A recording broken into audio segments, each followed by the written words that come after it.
Gia, you said you're very conservative, but I used to be a little more wild before becoming a conservative Christian. Yeah, I was. A lot of people say, oh, okay, that's some other stuff. When you say you used to be a little more wild, what do you mean? Yeah, I mean, I was never somebody that slept around or anything like that. My mom was really strict, and in retrospect, I thank her for that because I think that kept me out of a lot of trouble. But I definitely used to go out a lot more than I do now. I mean, I dated a lot of different people, and I feel like I experienced what it was like to date people who didn't really respect me, didn't value me as an individual, didn't see my worth as a woman for who I am, not just, for the fact that I'm a woman. And so, yeah, so I have like that experience, and I mean, definitely had some fun moments, but I would say overall the life that I'm living now, seeking out relationships that are leading to marriage, which I have been since I was like 20, I would say has been more fulfilling and has made me overall a happier person. Got it. Okay. So there was a wild past. Was there? A little wild. Okay. Not too wild.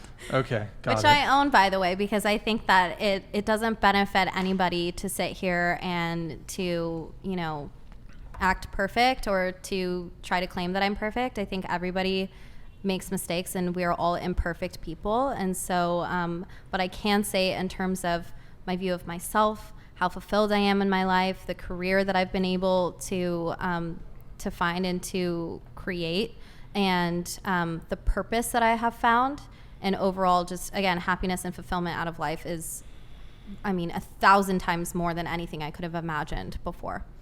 We have a super chat here from Ryan, the Eating Warrior, I believe directed to you. Stop the cap, Miss Marriage.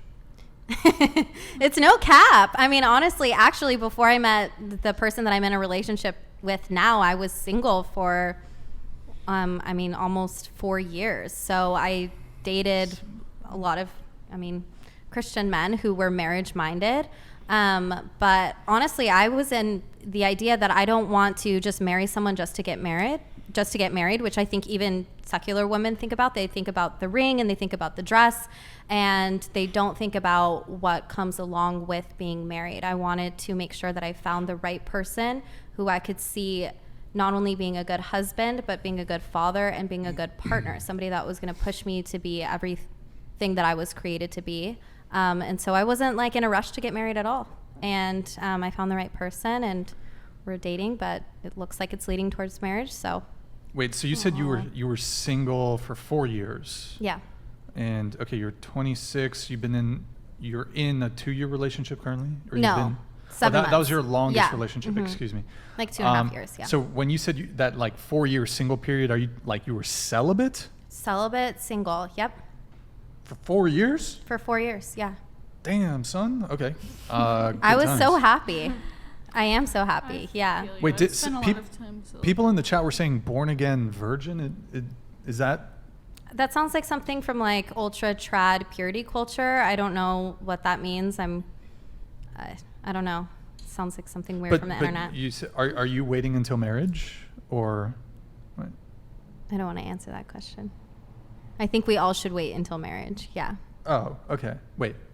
So, didn't you just answer the question? Yeah, I guess I did. Yeah, I think, but I don't want to shame anybody that hasn't. Oh, yeah, well, we're all waiting. There's anything wrong with your position. I think we should wait until marriage. Did you wait till marriage? I made mistakes in the past. Okay, so you previously you'd had some indiscretions. I prefer not to go into detail. Okay, fair enough. But now at this point, you are waiting until marriage. I think we should wait until marriage. Yeah. Okay, gotcha. Did we do this one? Ryan, the Eating Warrior. So weird how after girls go through their wild phase, they cozy up to God and the idea of marriage. Haram! Anybody? I think this might be directed at you. No, it is directed at me. I'd love to respond. I feel like I've been talking a lot.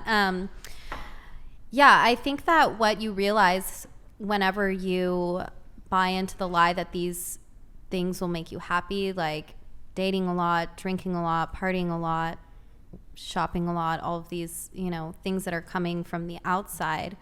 When you buy into the lie that those things will make you happy, you quickly realize that the more you try to do them, the emptier that you feel.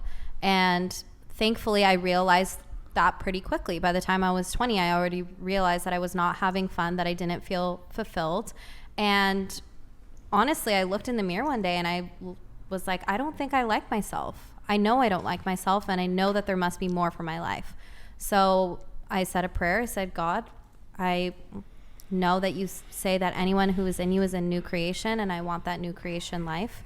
And I gave my life over to the Lord, and I can promise you with every fiber in my being that I never imagined how happy, how fulfilled, and just the purpose that I have out of life once I made that decision. And honestly, my relationships are better. I feel like I'm a better person overall. I make better decisions, and all my decisions stem from my belief in God and my morals that are based in biblical principles.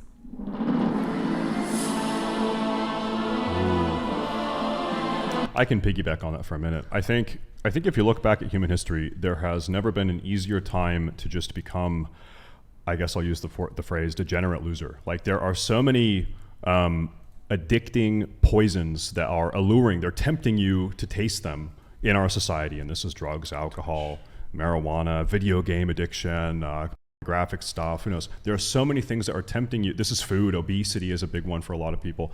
There are so many things that are just placed in front of you. They're so easy to access, and they're beautiful. They're tantalizing. And because those things are so prevalent and poisonous and addictive and tantalizing, it's sort of hard to blame people for taking that bait. And it's all bait. It's been intentionally placed in front of you. It's hard to blame people for taking that bait as long as they, at some point in the future, have a moment of introspection and realize, wow, what I'm doing here is wrong. I need to stop engaging with these things. And then they have a thought process. They say, okay, I need to stop doing this. This is bad for me. It's bad for my loved ones, whatever it is. Maybe it's even bad for society. I need to become better than this and start saying no to these hedonistic decadences or impulses. I need to say no to these things and become a better person. So this is my take, and this even translates into the body count thing to a certain degree.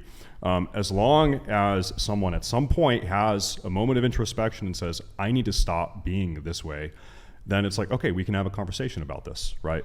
I really do believe in that Reformation process. And I'm not even Christian, but I think you can get there just looking at kind of how perverse our society is, how many terrible things there are.